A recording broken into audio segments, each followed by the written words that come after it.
On a fine late spring morning, many travel to the town of Collingwood on the shores of Georgian Bay to witness a short but spectacular event, the launching of a ship.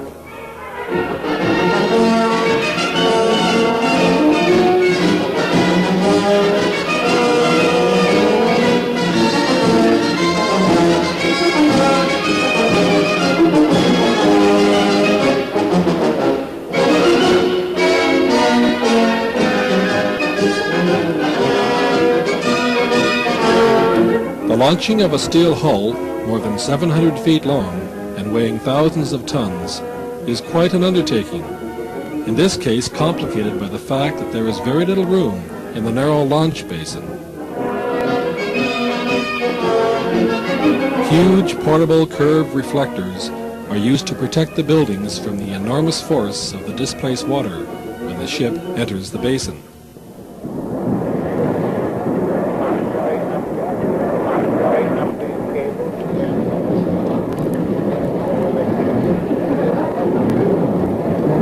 Some early arrivals have already staked out the best viewing positions hours before the event takes place.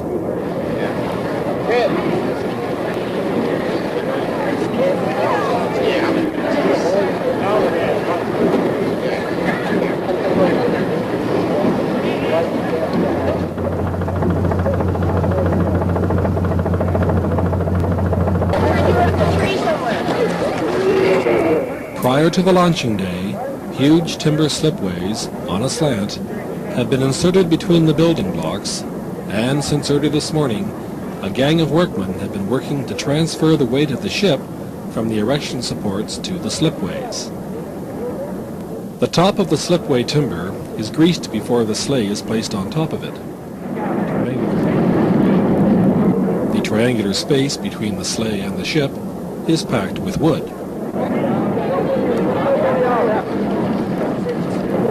A horizontal row of wedges is placed between the wood timber packing. All morning, a group of workmen with sledgehammers has moved from the back to the front of the ship, hammering these wedges home in rallies.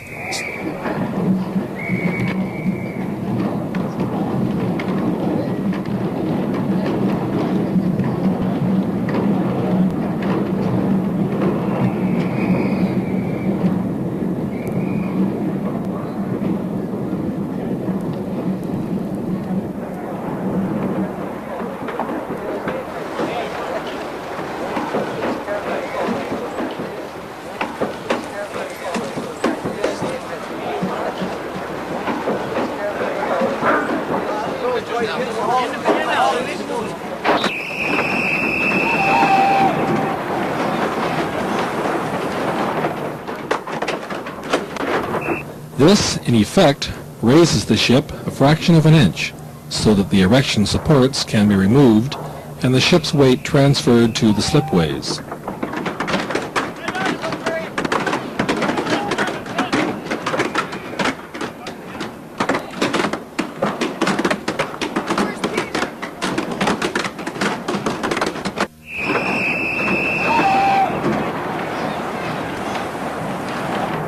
The gangplank has been removed, therefore the deck crew has to be hoisted aboard.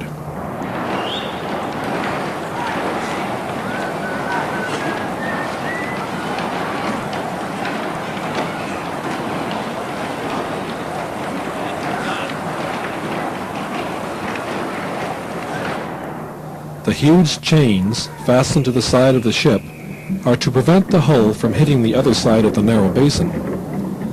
They are connected to drag boxes, large containers filled with pig iron, which can slide up to 14 feet. A chain connected to a fixed point would break.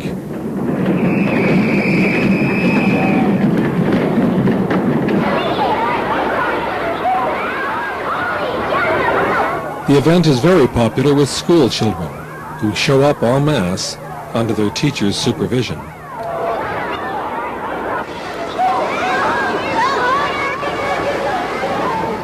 The axemen are patiently waiting near their triggers, devices which prevent the ship from sliding down the slipways prematurely, and which will be cut simultaneously to launch the ship.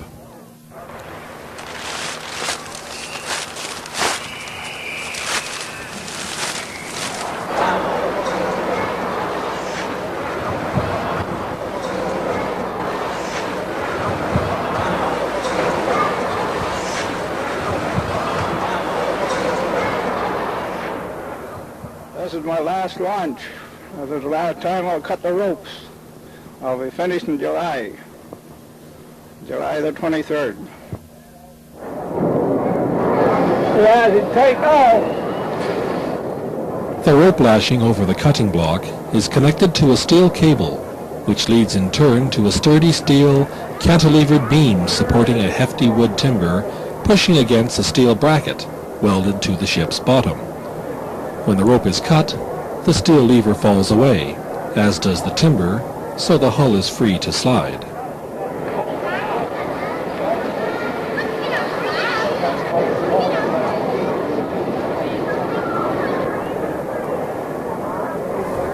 The red painted piece of lumber is a simple indicator of the early slight movements of the ship when its weight transfers to the triggers.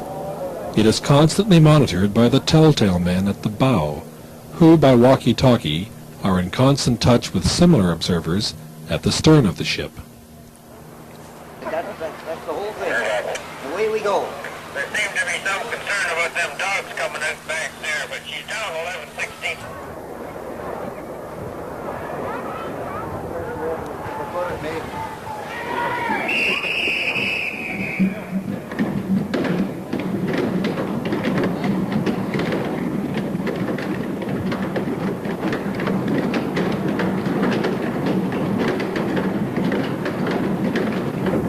A series of simple hand pumps connected to strategically located hydraulical cylinders are ready to be applied if the ship should stick after the triggers are cut.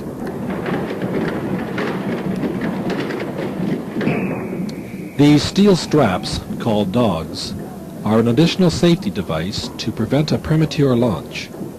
When they are disengaged by hammering the wedges to remove the staples, it signals that the axes are ready to fall and that the launch is imminent.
Another success